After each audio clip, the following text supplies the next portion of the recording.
వాక్యం చదువుకుందాం. యోవేలు గ్రంథము 2వ అధ్యాయము 12వ వచనం మరలా ఒకసారి చదువుకుందాం. ఇప్పుడైనను మీరు ఉపవాసం ఉండి కన్నీరు విడుచుచు మనఃపూర్వకముగా తిరిగి నా యొద్దకు రండి. చిన్న ప్రార్థన చేసుకుందాం. మా స్తుతులకు కారణభూతులమైన మా ప్రియ పరలోకపు తండ్రి, కృపా సత్య సంపూర్ణుడా, మా కొరకు స్వరూపమైనను లేక సొగసైనను లేక దుఃఖాక్రాంతుడుగా వ్యసనాక్రాంతుడుగా వ్యాధిని అనుభవించిన దేవా, మీకు అనేకమైన వందనములు స్తుతి స్తోత్రములు చెల్లిస్తూ ఉన్నాం. ఈ రాత్రికాల సమయంలో ప్రభా, మీరు మాకు ఇచ్చిన ఈ శ్రేష్టమైన తరుణాన్ని బట్టి మీకు వందనాలు. నిలిచినటువంటి నన్ను ప్రభా మీ సిలువ చాటున మరుగుపరచండి. మీ అమూల్యమైన మాటలు వినిపించండి. మా నోటి మాటలు, మా హృదయ ధ్యానము మీ దృష్టికి అంగీకారం అన్నట్లు సహాయం చేయమని నజరేయుడైన యేసు నామమున ప్రార్థిస్తూ ఉన్నాం తండ్రి, ఆమేన్. హల్లెలూయా, హల్లెలూయా. ప్రభునందు ప్రేమైన దేవుని సంగమా, మరి దేవుడు నాకు ఇచ్చిన ఈ శ్రేష్టమైన సమయాన్ని బట్టి మొట్టమొదటిగా దేవాది దేవునికి వందనాలు తెలియజేస్తూ ఉన్నాను. అలాగే సమయం ఇచ్చినటువంటి సంఘ కాపరి గారికి, పాస్టమ్మ గారికి, సంఘ పెద్దలకు, సెక్రటరీ, ట్రెజరర్, అలాగే పరిచారకులకు, పరిచారకురాళ్లకు, యవన సమాజానికి, స్త్రీల సమాజానికి, సండే స్కూల్ కమిటీకి, సండే స్కూల్ పిల్లలందరికీ, అలాగే ఇన్స్ట్రుమెంట్స్ వాయిస్తున్న వారందరికీ కూడా ప్రభు అయిన యేసుక్రీస్తు నామమున ఈ రాత్రికాల శుభములు మీకు అందరికీ కూడా తెలియజేస్తూ ఉన్నాను. చదువుకున్న లేఖన భాగాన్ని మనం గమనించినట్లయితే యోవేలు గ్రంథము 2వ అధ్యాయము 12వ వచనాన్ని మనము చదువుకున్నాం. ఇక్కడ యోవేలు ప్రవక్త, ఇప్పుడైనను మీరు ఉపవాసం ఉండి కన్నీరు విడుచుచు దుఃఖించుచు మనఃపూర్వకంగా తిరిగి నా యొద్దకు రండి. మనఃపూర్వకంగా తిరిగి నా యొద్దకు రండి. యోవేలు అంటే అర్థము యెహోవాయే దేవుడు అని అర్థము. ఈయన మరి యూదాకు, యెరూషలేముకు ప్రవక్త. యూదాకు, యెరూషలేముకు మరి ప్రవక్తగా ఉంటున్నాడు. ఈయన యెహోవా యొక్క వాస్తవమైనటువంటి వాక్కులను పలికినటువంటి ప్రవక్త. ఆ మాటలు ఈ మాటలు కాదు, కానీ యెహోవా దేవుని యొక్క మాటలు పలికినటువంటి ప్రవక్త ఈ యొక్క యోవేలు ప్రవక్త. ఈ బాల రాజు అయినటువంటి మరి యోవాషు పరిపాలన ప్రారంభ దినాలలో పరిచర్య మరి ప్రారంభమైనట్లుగా మనము చూస్తున్నాం. ప్రాముఖ్యంగా ప్రత్యేకంగా ఈ గ్రంథాన్ని వ్రాయడానికి ప్రాముఖ్యమైనటువంటి ఉద్దేశము యోవేలుకు ఏమి ఉందంటే, మరి 2 ఉద్దేశాలు కలిగి ఈ యొక్క మరి ప్రవచనాలు వ్రాస్తూ ఉన్నాడు. ఒకటి ప్రకృతి వైపరీత్యము, మరి రెండవది యూదాపై ముంచుకొస్తున్నటువంటి విదేశీ సైనిక దాడి. ఈ 2 విషయాలను యోవేలు ప్రవక్త ద్వారా దేవుడు బయలుపరుస్తూ ఉన్నాడు. ప్రకృతి వైపరీత్యము, రెండవది మరి యూదాపై ముంచుకొస్తున్నటువంటి విదేశీ సైనిక దాడి. ఈ 2 కారణాలను బట్టి యోవేలు ప్రవక్త ప్రవచిస్తూ ఇందులో అతని ఉద్దేశాన్ని మరి చేరుస్తున్నట్లుగా మనము చూస్తూ ఉన్నాం. మరి ప్రజలు మహా గంభీర సమూహముగా యెహోవా సన్నిధికి, ఆయన ఎదుట చేరాలి అన్నది మరి మొదటి ఉద్దేశం. యోవేలు ప్రవక్త యొక్క మొదటి ఉద్దేశం ఏమంటే, ప్రజలందరూ కూడా, యూదా వారందరూ కూడా మరి దేవుని సన్నిధిలో సమూహముగా యెహోవా ఎదుట చేరాలి. రెండవది మరి పశ్చాత్తాపపడి వినయముతో, ఉపవాసముతో, మరి కన్నీటితో ప్రార్థించాలి అన్నది రెండవ ఉద్దేశము. మూడవది, యూదా ప్రజలందరూ కూడా పశ్చాత్తాప నిమిత్తము దేవుని యొక్క వాక్యాన్ని నెమరువేయాలి అని ఈ 3 ఉద్దేశాలు కలిగి ఆయన ప్రవచిస్తూ ఉన్నట్లుగా మరి మనం గమనించగలం. యెహోవా యొక్క వాక్యాన్ని నెమరువేసేటువంటి ప్రజలుగా ఉండాలి అనేది అతని యొక్క ఉద్దేశము. కనుక ప్రజలందరూ కూడా సమూహముగా చేరి రావాలి. సమూహముగా చేరి ఆయన సన్నిధిలో మనము వినయముతో ఏం చేయాలి? ఉపవాసం ఉండాలి. ఈ రాత్రికాల సమయంలో ధ్యాన అంశము ఉపవాసము కన్నీరు గురించి కొద్ది నిమిషాలు మనము ధ్యానం చేసుకుందాం.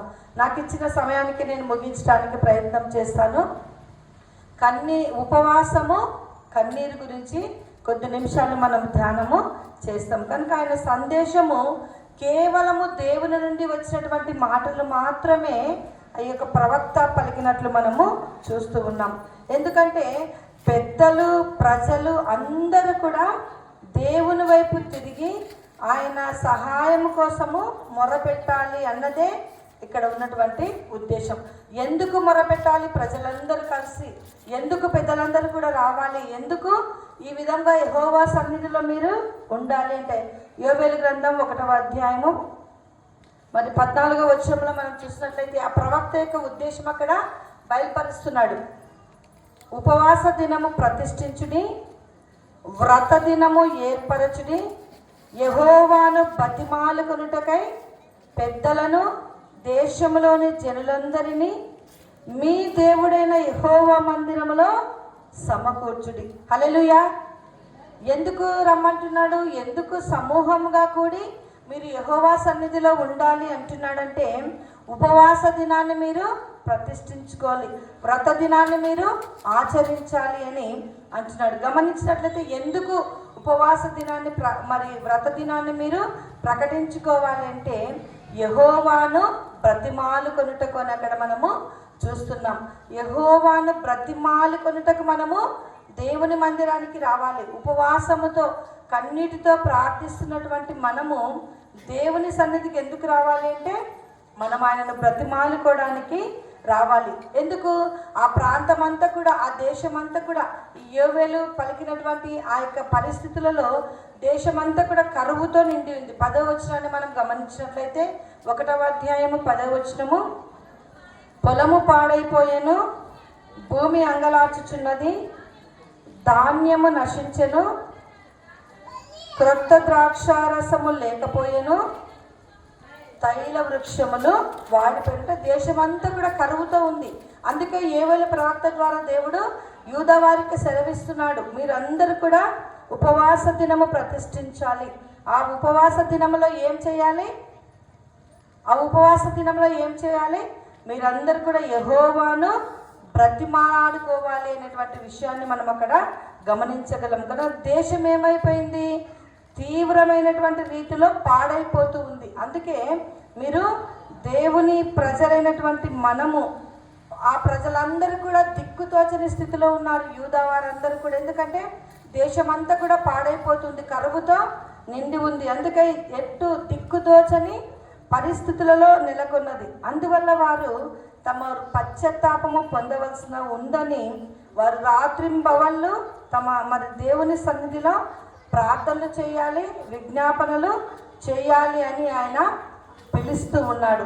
ఈ రాత్రికాల సమయంలో కూడా ఎన్నో ఉపవాస దినాలు మన జీవితాల్లో దొర్లిపోయి ఉంటాయి. కానీ దేని కొరకు మనము ప్రార్థన చేస్తున్నాం? ఎందుకు మనము ప్రార్థనలు చేస్తూ ఉన్నాం? ఇక్కడ మరి ఆ యొక్క యోవేలు ప్రవక్త ద్వారా పలికినటువంటి మాటలు, మీరు ఉపవాస దినం ప్రతిష్ఠించుకోండి, మీరు అందులో మీరు యెహోవాను బ్రతిమాలుకొనండి, ప్రార్థనలు దేవునికి విజ్ఞాపన చెయ్యండి అని సెలవిస్తున్నాడు. ఎందుకు? మనము ఆయన తట్టు తిరగడానికి. మరి హోషేయ గ్రంథము 12వ అధ్యాయము 6వ వచనంలో మనం గమనించినట్లయితే ఆయనను ఎందుకు బ్రతిమాలుకోవాలంటే మనం ఆయన తట్టు తిరిగి మనము బ్రతిమాలుకోవాలి. ఈ లోకంలో ఏది కూడా శాశ్వతము కాదు, కేవలము ఆయన వైపు మాత్రమే మనము చూసేటువంటి వారముగా ఉండాలి. అందుకే మరి మీరు అక్కడ హోషేయ గ్రంథము 12వ అధ్యాయము 6వ వచనంలో మనం గమనించినట్లయితే, కాబట్టి నీవు నీ దేవుని తట్టు తిరగవలను. హల్లెలూయా. ఎవరి తట్టు తిరగాలి? మనము దేవుని తట్టు తిరగాలి. ప్రాముఖ్యంగా ఈ 40 రోజులే కాదు, కానీ ప్రతిరోజు ప్రతిదినము కూడా మనము దేవుని తట్టు తిరిగేటువంటి వారముగా ఉండాలి. మరి దేవుని ప్రజలు అవిశ్వాసులైనప్పటికీ కూడా తమ తట్టు తిరగాలని దేవుడు పదే పదే పదే పదే జ్ఞాపకం చేస్తున్నాడు. ప్రవక్తల ద్వారా, సేవకుల ద్వారా, సువార్తికుల ద్వారా, రేడియోల ద్వారా, టీవీల ద్వారా, కరపత్రికల ద్వారా ప్రతిరోజు కూడా దేవుడు అవిశ్వాసంగా ఉన్నటువంటి అందరి కొరకు ఆయన ప్రతిరోజు కూడా మరి ప్రకటిస్తూనే ఉన్నాడు. పదే పదే పదే జ్ఞాపకం చేస్తున్నాడు. నీవు నా తట్టు తిరుగు, నా తట్టు తిరిగితే నీకు క్షేమము, నా తట్టు తిరిగితే నీకు నెమ్మది అని మరి దేవుని దగ్గరకు వచ్చి పాపపు విషయమే మనము పశ్చాత్తాప పడేటువంటి వారముగా ఉండాలి, ఒప్పుకునేటువంటి వారముగా ఉండాలి. కాబట్టి ఈ రాత్రికాల సమయంలో ఉపవాసము అంటే అందరికీ తెలుసు కదా. కొన్ని సంవత్సరాలుగా మనకు గుర్తొచ్చినప్పటి నుంచి కూడా ఉపవాసం అంటే ఏమి, దేవునికి దగ్గరగా, ఉప అంటే మరి యొక్క వాసం అంటే దేవునితో నివాసము చేయడం. కనుక మనము దేవునితో మరి సహవాసము చేసేటువంటి వారముగా మనము దేవునికి దగ్గరగా నివసించాలనే ఆ యోవేలు ప్రవక్త ఆ యూదా వారికి సెలవిస్తూ ఉన్నాడు. మరి చాలా మంచి ఉద్దేశంతో ఈ ఉపవాసము మరి ప్రారంభించినట్లుగా మనము చూస్తూ ఉన్నాం. ఆది కాండం నుండి ప్రకటన వరకు కూడా మరి బైబిల్ని చదివినట్లయితే ఉపవాసము చాలా ప్రాముఖ్యమైనటువంటి పాత్రగా మనము చూస్తున్నాం. అసలు ఈ 40 రోజులు మనము మరి ఉపవాసం ఉండి మరి ఎందుకు మనము ఎప్పటి నుంచి ప్రారంభమైందంటే క్రీస్తు శకము మరి 4వ శతాబ్దంలో మరి ఉపవాసము సంఘములో ఎక్కడ కూడా కనిపించదు. 4వ శతాబ్దం వరకు కూడా ఎక్కడ కనిపించదు. అయితే రోమా చక్రవర్తి మరి కాన్స్టాంట్ మరి క్రైస్తవుగా అయ్యే వరకు, మరి ఆయన తల్లి మరి క్రైస్తవురాలుగా అయ్యే వరకు కూడా ఈ ఉపవాసం అనేది ఎక్కడ కూడా కనిపించదు. అయితే క్రీస్తు శకము 190 వరకు దాని ప్రస్తావన లేదు. అయితే బాప్తిసము వచ్చింది. బాప్తిసము తీసుకోవాలంటే ఏం చేయాలి? రక్షణ పొందాలి. రక్షణ పొంది బాప్తిసము తీసుకోవాలి. అప్పుడు ఒక నియమం వచ్చింది. అంత మాత్రమే కాకుండా రక్షణ పొందిన వారు మరి బాప్తిసము మరి ఆ మధ్య కాలంలో ఉపవాసం ఉండాలి. ఇప్పుడు మనము దాదాపుగా మన సంఘాలలో ఈ 40 రోజులు కూడా ఉపవాసం ఉంటాం, ప్రార్థనలు చేస్తాం. ఎవరి కోసము?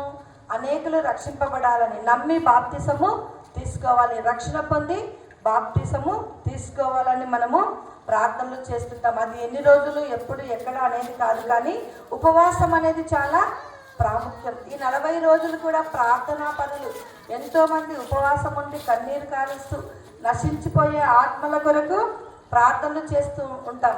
అందుకే ఈ బాప్తిసం, రక్షణ బాప్తిసం అనే దానికంటే ముందు ఉపవాసం ఉండి ప్రార్థన చేసేటువంటి వారముగా ఉండాలి. అందుకే మరి మనం ఉపవాసం ఉండి ఈ 40 రోజులు కూడా అనేక ఆత్మలను మరి రక్షించబడేటువంటి ప్రార్థనా జీవితాలను కలిగి మనము ఉండాలి. ఈ రాత్రికాల సమయంలో మరి ఉపవాసము ఉద్దేశము చాలా మంచిదే. ఎందుకంటే ఉపవాసము పశ్చాత్తాపాన్ని కలగజేస్తూ ఉంది. కనుక పశ్చాత్తాపడి ప్రాయశ్చిత్తం పొందినటువంటి వారంగా మనము ఉండేటువంటి వారంగా ఉండాలి. కనుక మరి ఉపవాసం ఉంటూ ఉన్నాం, కానీ మన ఉపవాసము ఇతరుల మెప్పు కొరకు మనము చేయకూడదు. మన ఉపవాసము ఇతరుల మెప్పు కొరకు మనము చేయకూడదు. అయితే ఎందుకు చేయాలి ఉపవాసం అంటే, మొట్టమొదటిగా నీ జీవితము ఒక క్రమశిక్షణలోకి రావాలి అని ఉపవాసం చేయాలి. ఏదో మరి మనము ఇతరులకు చూడంగా ఉపవాసము చేస్తే అది మెప్పు కాదు, కానీ నీ జీవితంలో ఒక క్రమశిక్షణలోకి నీ జీవితము రావాలని ఉపవాసము చెయ్యాలి. కనుక మనము సరి అయినటువంటి సక్రమమైనటువంటి క్రమశిక్షణలో రావాలి అంటే మన జీవితంలో కొన్ని మనం వదులుకునేటువంటి వారంగా ఉండాలి, కొన్ని విడిచిపెట్టుకునేటువంటి వారంగా ఉండాలి. క్రీస్తును వెంబడించాలి అంటే మన జీవితంలో కొన్ని వదిలివేయాలి. ఒక క్రమశిక్షణ కలిగినటువంటి జీవితము జీవించినప్పుడే దేవునికి నిజమైనటువంటి ఉపవాసము. కొన్ని అలవాట్ల నుంచి మనము బయటికి వచ్చేటువంటి వారంగా ఉండాలి. అలా అయితేనే మన ఉపవాస ప్రార్థన దేవుడు ఖచ్చితంగా వింటాడు, లేకుంటే వినడు. మనం క్రమశిక్షణగా లేకపోతే మన జీవితం ఆయనకి ఇవ్వకపోతే ఆయన మనం ఎన్ని సంవత్సరాలు ప్రార్థన చేసినా కూడా మరి ఆయన మన ప్రార్థన వినడు. కనుక ఇర్మియా గ్రంథము 14వ అధ్యాయము 12వ వచనంలో మనం గమనించినట్లయితే అక్కడ ఇర్మియా ప్రవక్త సెలవిస్తున్నారు, వారు నేను వారి మొరను వినను. ఖచ్చితంగా చెప్తున్నాడు, మీరు మనుషుల మెప్పు కోసం ఉపవాసం ఉంటే అలాంటి వారి మొర నేను వినను అంటున్నాడు. ఎందుకంటే మరి వారి ఉపవాసాలు వేషధారణతో కూడి ఉన్నాయి. అందుకే వారు చేసేటువంటి ఉపవాసము, వారు చేసేటువంటి ప్రార్థన నేను వినను అంటాడు. ఎప్పుడైతే మనం ఒక క్రమశిక్షణ కలిగినటువంటి ఉపవాసం చేస్తామో అప్పుడే దేవుడు మనకు ఆశీర్వాదాన్ని ఇస్తాడు. వినయముతో, దీన మనస్సుతో మనల్ని మనము తగ్గించుకొని మరి ఉపవాసం ఉండేటువంటి వారముగా ఉండాలి. ఉపవాసం ఉంటే మొట్టమొదటిగా ఏమవుతుంది? నీ జీవితం ఒక క్రమశిక్షణలోకి వస్తుంది. రెండవదిగా ఉపవాసము ద్వారా మరి మనల్ని మనము తగ్గించుకుంటాం. ఉపవాసం చేయడం ద్వారా మనల్ని మనము తగ్గించుకొని జీవించాలి. అలాంటి క్రమశిక్షణ జీవితానికి అలవాటు పడేటువంటి వారంగా ఉన్నప్పుడు దేవుడు వెంటనే నీకు ఉత్తరం ఇస్తాడు. వెంటనే నీ మొర ఆలకిస్తాడు. నాకు మొరపెట్టుము, నేను నీకు ఉత్తరం ఇచ్చేదను అంటాడు. కనుక ఈ ఉపవాస ప్రార్థన ద్వారా నీ జీవితము ఒక క్రమశిక్షణలోకి రావాలి. రెండవది, ఉపవాసము ద్వారా మనల్ని మనము తగ్గించుకోవాలి. చిన్నప్పటి నుంచి వాక్యం చదువుతున్నాం, ప్రార్థన చేస్తున్నాం, కానీ తగ్గింపు స్వభావం అనేది చాలా ప్రాముఖ్యమైనది. అందుకే 2వ దినవృత్తాంతముల గ్రంథము 7వ అధ్యాయము 14వ వచనంలో అక్కడ నా పేరు పెట్టబడిన నా జనులు తమ్ము తాము తగ్గించుకొని ప్రార్థన చేయాలి అంటున్నాడు. కనుక మనల్ని మనము తగ్గించుకోవాలి. దేవుని సన్నిధిలో ఎప్పుడైతే మనం తగ్గించుకుంటామో ఆటోమేటిక్గా మనం చేసే పనులు తగ్గించుకుంటాం. చేసే ఉద్యోగాల్లో, చేసే పనుల దగ్గర వెళ్ళే ప్రతి దాంట్లో కూడా మనము తగ్గింపు కలిగి ఉంటాం. కనుక అప్పుడే దేవుడు జవాబిస్తాడు. ఎప్పుడైతే మనము తగ్గించి ప్రార్థన చేసుకుంటామో అప్పుడు దేవుడు నువ్వు ఏది అడిగినా కూడా సమస్తము నీకు సమకూడి ఇచ్చేటువంటి దేవుడు. కనుక ఉపవాసం చేస్తే నీ జీవితం ఒక క్రమశిక్షణలోకి వస్తుంది. రెండవది, ఉపవాసం ద్వారా నీవు తగ్గించబడతావు. మూడవది, ఉపవాసం ద్వారా మనము దేవుణ్ణి వెతుకుతాం. దేవుణ్ణి వెతికేటువంటి వారంగా ఉంటాం. ఈ లోకంలో అనేక వాటిపైన మనము వెతుకుతూ ఉంటాం, సర్చ్ చేస్తుంటాం, కానీ దేవుణ్ణి వెతకడం అనేది చాలా ప్రాముఖ్యం. ఏ విధంగా ఆయనను వెతకాలంటే ఆయన ఆత్మతో, సత్యముతో మనము ఆరాధించేటువంటి వారంగా ఉండాలి. ఆయనను చూసేటువంటి వారముగా, ఆయన కనబడేంత వరకు కూడా మనము దేవుని సన్నిధిలో ప్రార్థించేటువంటి వారంగా ఉండాలి. మన ప్రార్థన వినేంత వరకు కూడా మనం ఆయనను వెతికేటువంటి వారంగా, ఆయన పాదాలు పట్టుకొని ప్రార్థించేటువంటి వారముగా ఉండాలి. మోషే కూడా వెతికాడు కదా. మోషే మరి ఆయనను చూడాలని ఆ మండుచున్నటువంటి పొద దగ్గరికి వెళ్ళాడు, ఆశ కలిగి వెళ్ళాడు. దేవుడు అది చూసినట్లుగా మనము చూస్తూ ఉన్నాం. కనుక మనం వెతికేటువంటి వారముగా ఉండాలి. సీనాయి పర్వతం మీద కూడా మోషే వెళ్ళాడు. అక్కడ కూడా మరి దేవుని సన్నిధిలో ఆయన గడిపినట్లుగా మనము చూస్తున్నాం. అలా మనం ప్రభువుని తెలుసుకొని ఉపవాసం ఉండి దేవుణ్ణి వెతికేటువంటి వారముగా ఉండాలి. ఏదో మనుషుల మెప్పు కోసము ఉపవాసం ఉండకూడదు, కానీ దేవుణ్ణి వెతికి దేవుని చేత మనము మెప్పు పొందేటువంటి వారముగా ఉండాలి. కనుక ఈ యొక్క రాత్రికాల సమయంలో ఉపవాసము ద్వారా ఒక క్రమశిక్షణలోకి నీ జీవితం రావాలి. రెండవది, దేవుని దగ్గర మనము తగ్గించుకునేటువంటి వారముగా ఉండాలి. మూడవది, ఉపవాసము ద్వారా మనము దేవుణ్ణి వెతికేటువంటి వారముగా ఉండాలి. తర్వాత నాలుగవదిగా, ఉపవాసం ద్వారా మనకు పాప క్షమాపణ కలుగుతూ ఉంది. కనుక ఈ రాత్రికాల సమయంలో ఉపవాసము ద్వారా మనము దేవునికి వచ్చేటువంటి వారముగా ఒక క్రమశిక్షణ కలిగి ఉండాలి. ఆయన ప్రత్యక్షతను మనము చూడాలి. మన పాపములను మనము ఒప్పుకొని విడిచిపెట్టుకునేటువంటి వారముగా ఉండాలి. కనుక ఉపవాసం ద్వారా మనం ఆయన దగ్గరకు రావాలి. ఎప్పుడైతే మనము మన పాపాలను ఒప్పుకొని విడిచిపెట్టుకుంటామో అప్పుడే నీ జీవితము ఫలభరితం అవుతుంది.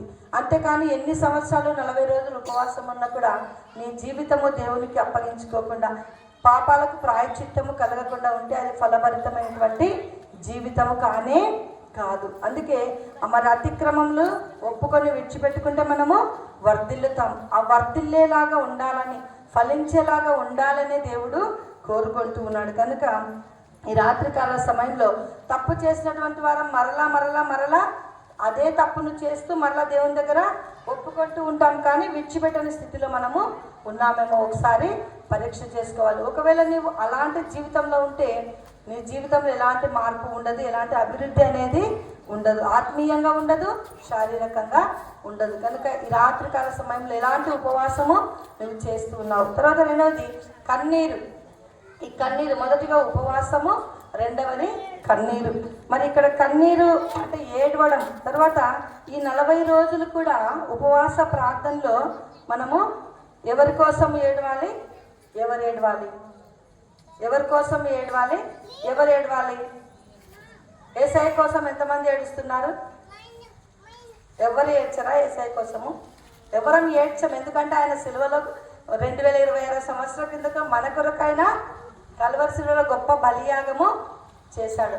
మరి ఎవరి కోసం ఏడవాలి? ఎందుకోసము? ఈ రాత్రికాల సమయంలో ఎవరి కోసం ఏడవాలి? మనము, మన పిల్లలు, మన కుటుంబము, మన సంఘము నశించిపోయేటువంటి వారి కొరకు మనము ఏడవాలి, కన్నీరు కార్చేటువంటి వారముగా ఉండాలి. ఇక్కడ మరి యేసుక్రీస్తు అక్కడ పిలాతు దగ్గరికి యూదులందరూ కూడా యేసుక్రీస్తుని మరి పిలాతు దగ్గరకు తీసుకుని వస్తారు. యూదుల అధికారులు మరి యేసుక్రీస్తు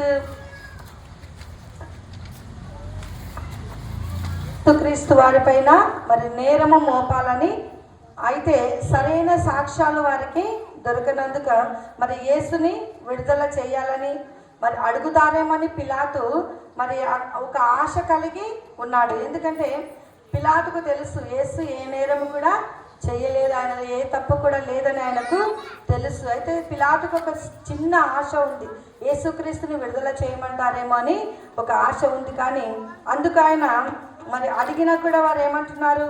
మాకు యేసుక్రీస్తు వద్దు, బరబ్బానే విడుదల చెయ్యండి అని అక్కడ అంటున్నాడు.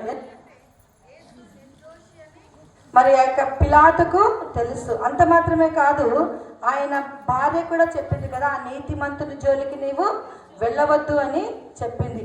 అయితే మరి అందుకు అందరు కూడా ఏమంటున్నారు? అక్కడ ఉన్నటువంటి జన సమూహం అంతా కూడా సిలువ వేయండి, సిలువ వేయండి అని అందరూ ఒకే శబ్దంతో, పెద్ద శబ్దంతో అంటున్నారు. సిలువ వేయండి, సిలువ వేయండి అని అక్కడ అంటున్నారు.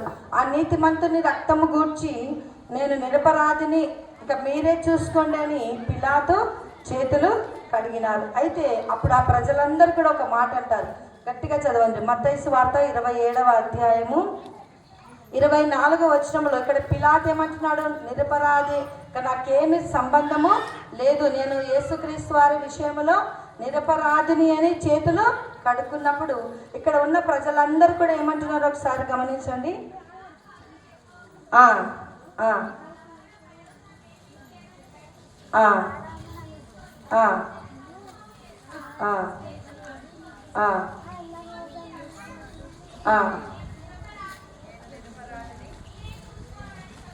మీరే చూచుకోండి అని చెప్పాను. అప్పుడు ప్రజలందరూ కూడా అంటారు, వాని రక్తము మా మీదను మా పిల్లల మీదను ఉండునుగాక. చూడండి, ఎవరి కొరకు ఏడవాలి, ఎందుకొరకు ఏడవాలి అంటే మన పిల్లల అపరాధము మన మీద ఉంది. ఇక్కడ అంటున్నారు వారు. అప్పుడు ప్రజలందరూ కూడా వాని రక్తము మా మీద మా పిల్లల మీద, అంటే తరములు కూడా మన పిల్లల మీద ఏముంది? అపరాధము ఉంది. అందుకే యేసుక్రీస్తు వారు యెరూషలేములో ఆ యొక్క మరి సిలువ మోస్తూ ఉన్నప్పుడు మరి ఆ సిలువ దగ్గర అంటున్నాడు కదా, మోస్తూ ఉన్నప్పుడు, అమ్మలారా నా కోసము ఏడవద్దండి, మీకోసము మీ పిల్లల కోసం ఏడవండి. ఎందుకు?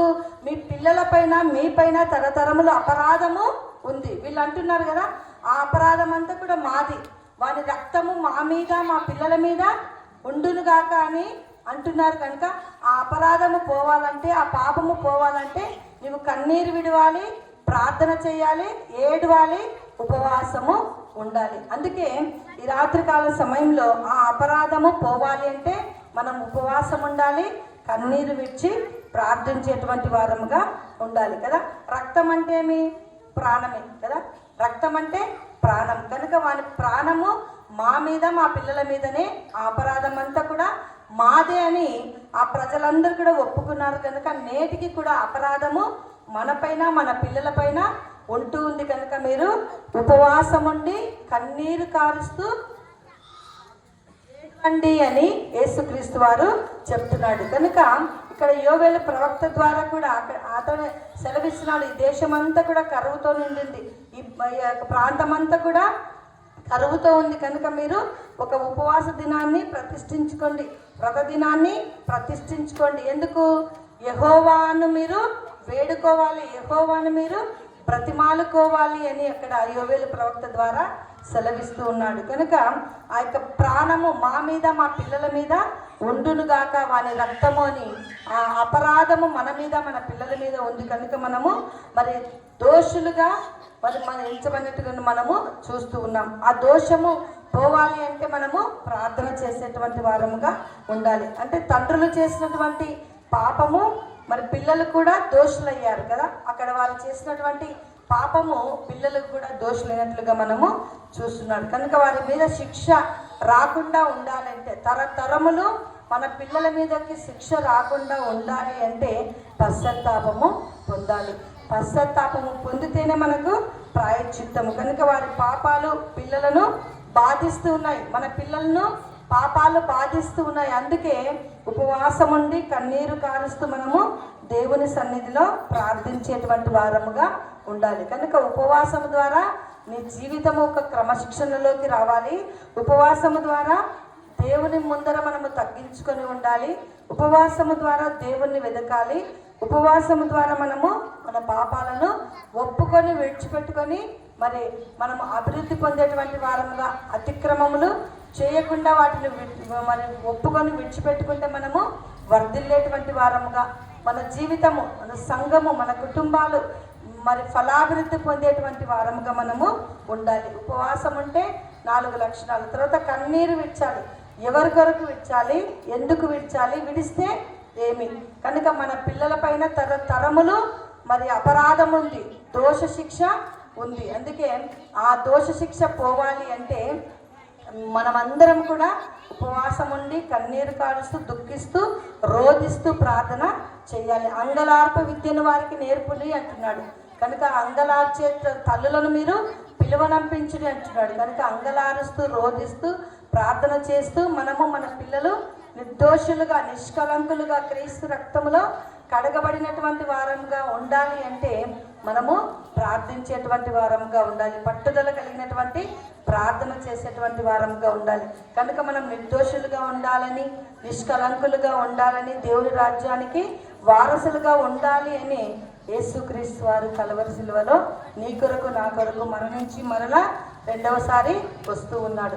ఆ వస్తున్నటువంటి సమయంలో ఎత్తబడే సంఘములో చేర్చబడేటువంటి గుంపులో మనం ఉండాలంటే మన పిల్లల కొరకు మనం ఉపవాసం ఉండి కన్నీరు కారుస్తూ వారిని దోషులుగా ఉండగా నిర్దోషులుగా క్రీస్తు ఎదుట నిలవబడి ఆ మహిమగల సంఘములో చేర్చబడేటువంటి వారంగా ఉండాలని ఆత్మదేవుడు కోరుకుంటూ ఉన్నాడు. దేవుడి మరొకసారి నాకు సమయం ఇచ్చినటువంటి సంఘ కాపరి గారికి, పెద్దలకు, సంఘానికి అంతటి కూడా మరొకసారి హృదయపూర్వక వందనాలు తెలియజేస్తున్నాను.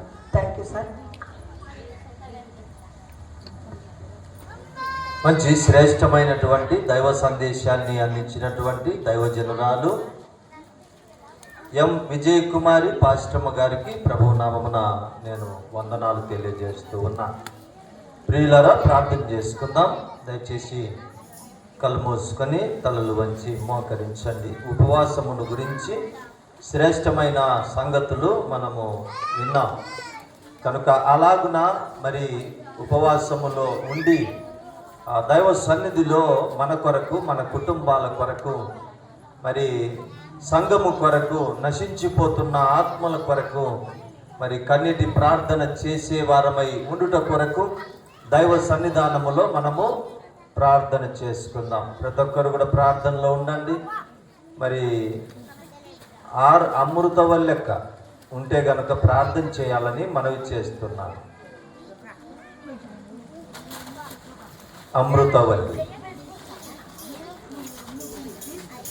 వారు లేకపోయినట్లయితే మరి రాజమ్మ గారు, ఇమానేలయ సతీమణి రాజమ్మ గారు ప్రార్థన చేయాలని ప్రభు పేరట మనవి చేస్తున్నాం. మైక్ ఇచ్చేద్దురా నాయన.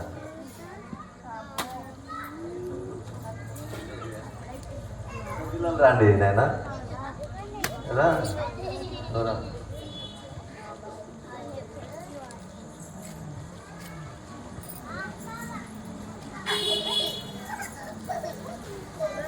అందరూ ప్రార్థనలు ఉండండి, కళ్ళు మూసుకోండి. అమ్మ ప్రార్థన చేసుకోండి. ప్రభువా, మేము కూడా ఉపవాసముతో నీ సన్నిధిలో ప్రార్థనలో ఉండండి. మహాగణుడ, మహోన్నతుడ, సర్వోన్నతుడ, సర్వాధికారి, నిత్య నివాసినికి వందనాలు, స్తోత్రాలు ప్రభువా.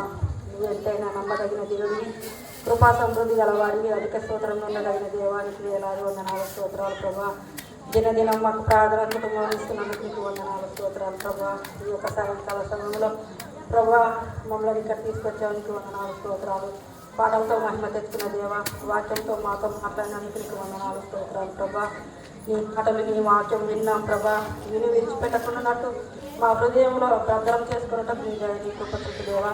మేము ఇలా ఈ లోకంలో జీవించాలో నీ దైవ దాసనాలతో మాట్లాడినందుకు నీకు వందనాలు ప్రభా. ఉపవాసం ఉండి ప్రార్థిస్తే ఎన్నో గొప్ప దీవెనలు పొందుతూ ఉంటున్నాం ప్రభా. ఈ యొక్క 40 రోజులు ఉపవాసం కాకుండా ప్రభా మేము జీవించినంత కాలం నిత్యం నీ కొరకు ప్రార్థన చేసేవారిగా ఉండటం నీ దయ నీ కృప చూపు దేవా. ఆనాడు ఎంతోమంది భక్తులు ఉపవాసం ఉండి ఎన్నో గొప్ప కార్యాలు చేశారు ప్రభా. మేము కూడా నాయన ఉపవాసం ఉండి ప్రార్థించినప్పుడు నువ్వు దయగల దేవుడివి, కృపగల దేవుడివి, జాలిగల దేవుడు అయ్యా. ఉపవాసం ఉండి ప్రార్థిస్తే ఎన్నో గొప్ప దీవెనలు ఇస్తానన్నావు ప్రభా. మేము ఉపవాసం ప్రార్థన చేయటకు నీ ఎందుకు భయభక్తులు కలిగి ఉండటకు సహాయం చేయదు ప్రభా. మేము పైకి భక్తి గలవారంగా ఉన్నాం, కానీ మాలో ప్రార్థన శక్తి లేదు ప్రభా. ప్రార్థన ఆసక్తిని, ప్రార్థన బలాన్ని మాకు దయచేయమని అడుగుతున్నాం దేవా. అయ్యా, గొప్ప కార్యాలు చేసే దేవానికి వందనాలు. నువ్వెన్నో శ్రమలు పొంది మా కొరకు నానైనా కల్వరి సిలువ మోస్తూ కూడా మమ్మల్ని జ్ఞాపకం చేసుకున్నావు ప్రభా. అమ్మలారా నా కొరకు ఏడవద్దు, మీ కొరకు మీ పిల్లల కొరకే ఏడవండి అన్నావు ప్రభా. నిజమైన నాయనా మేము అలాంటి స్థితిలో ఉన్నాం ప్రభా. మా కొరకు మా పిల్లల కొరకే ఏడుస్తున్నాం ప్రభా. మేము పిల్లల కొరకు ప్రార్థన చేయి స్త్రీల వలె ఉండటం నీ దయ నీ కృప చూపు దేవా. నీ పసిపిల్లల కొరకు వేకువ జామున లేచి ప్రార్థన చేయమన్నావు ప్రభా. నీళ్లు కుమ్మరించినట్టు నీ హృదయాన్ని ప్రభు సన్నిధిలో కుమ్మరించమంటున్నావు దేవా. నాయనా మేము అలా ప్రార్థన చేయటకు నీ దయ నీ కృప చూపు దేవా. వేకువ జామున లేచి నీ సన్నిధికి వచ్చే భాగ్యం మాకు దయచేయి ప్రభా. సాతానైతే నీ మందిరానికి రానియదు ప్రభా. నీ మాటలు విననియదు ప్రభా. నీ మాటలు వినుటకు మాకు నీ దయ నీ కృప చూపు సహాయం చేయమని అడుగుతున్నాను దేవానికి స్తోత్రములు, వందనాలు. ఇక్కడ వచ్చిన బిడ్డలందరూ బట్టి నీకు వందనాలు. ఒక్కొక్క కుటుంబాన్ని పేరు వరుసను దీవించి ఆశీర్వించండి ప్రభా. అయా పాషగారి కుటుంబాన్ని దీవించండి, చెప్పిన పాషమ్మ కుటుంబాన్ని దీవించి ఆశీర్వించండి ప్రభా. దానైనా నువ్వు చేసిన మేలు ఉపకారాలకై నీకే వేలాది వందనాలు, స్తోత్రాలు చెల్లించుకుంటూ మా ప్రభువైన యేసు నామమున అడిగి వేడుకుంటున్నా నా పరమ తండ్రి. ఆమేన్.